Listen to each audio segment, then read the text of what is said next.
going to Canada next because there's a controversy there that's coming our way. That is, if you speak badly of the enemy, you will be prosecuted.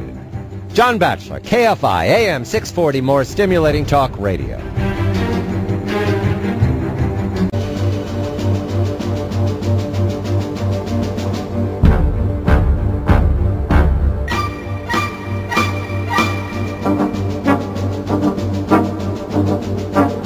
John Batchelor, KFI, AM 640, more stimulating talk radio. Canada, our rich neighbor to the north. Canada, resources as thick as the 21st century.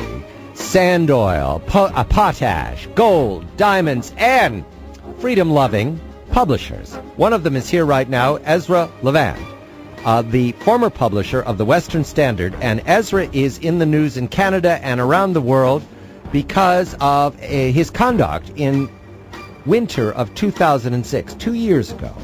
Ezra, and he will tell us very carefully, published something that has him being pursued by the Canadian authorities. They want to put him in jail, they want to take all his money away from him, and they want to punish him for his violation of somebody's rights. It's a little confusing here, and after all, I remind you all, this is Canada, rich Canada to the north.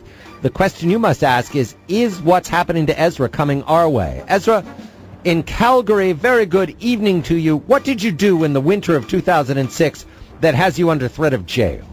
Thanks for the introduction, John. I published a fortnightly conservative magazine, sort of like Canada's answer to the National Review. And when these cartoon riots, these so-called cartoon riots, happened around the world, when Muslim radicals in Iran and Syria rioted because of some cartoons published in Denmark, we reported on all the fuss. And you can't very well tell that news story without showing the central artifact in the story. So you published a cartoon? That's right. Yeah. Not in any flagrant way, but just as a news reporter might say, here's what the fuss is about. Right, cartoons that were available on the internet around the world all the time and still are. That's right, but almost no other publication in Canada and no TV station chose to do so. But we respected our readers. We think they're grown-up adults who can handle some cartoons. Anyhow, to our relief and delight, there were no riots in Canada. Right. No one even came to our office angry. It was a bunch of hot air. I mean, thankfully, the vast majority of Canadian Muslims aren't rioters like that. But one radical imam in Calgary, born in Pakistan, trained in the madrasas, lectures in Saudi Arabia, he's in Calgary, he was furious that we published these. He went to the police and asked them to arrest me. Now, they gently said, you're in Calgary in Canada now, you're not in Saudi Arabia, we don't do that here.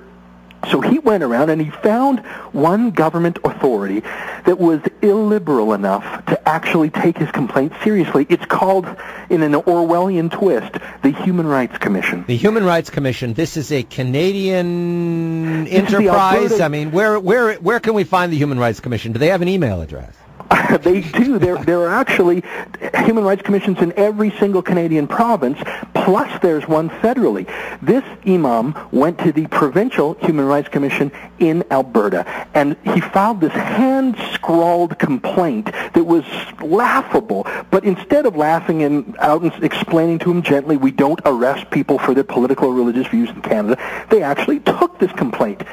And what bothers me so much is that all he had to do was scrawl a note saying he hurt my rights, he offended me, and from that moment forward it became the government of Alberta, with taxpayers' money taken from taxpayers of all religious backgrounds, that has pursued me for 2 years now with lawyers and taxpayers' dollars, actually a secular bureaucracy enforcing his religious fatwa.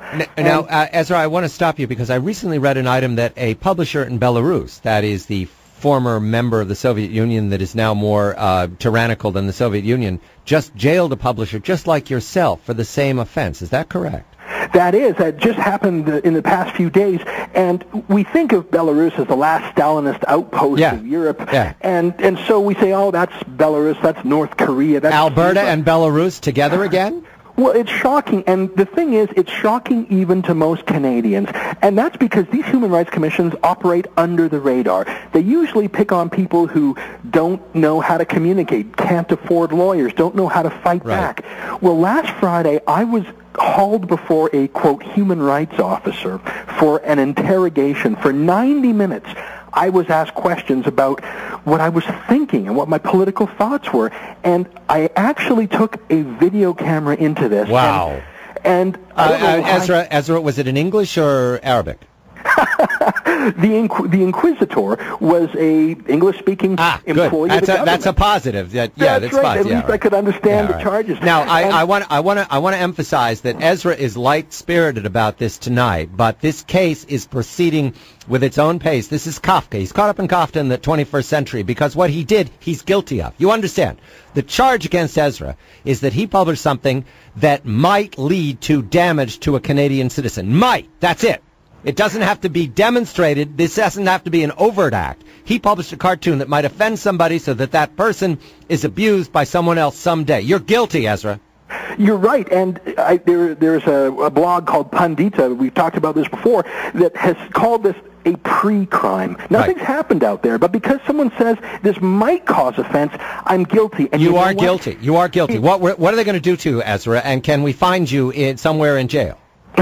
Well, first of all, I should tell you, truth is not a defense before the Human Rights Commission. That's right. Now, this imam, there's actually two complaints, two different Muslim groups. One of them wants cash, of course, but both of them want me to apologize. And this Human Rights Commission actually has the legal power to order me to apologize. We don't even have the power to order criminals to apologize in this country, but this Human Rights Commission can make me say with my mouth, I committed a thought crime, I'm sorry, I wish I didn't do it. Even if they can't convince me, John. Ezra, you have a website. Everybody wants to read about this. What is your website with a summary of the case? It's EzraLevant.com. EzraLevant.com. And there's a case in another part of Canada against Mark Stein, the well-known columnist who lives in New Hampshire, by the way, that is similar to Ezra's, although it involves Maclean's magazine and not Western media.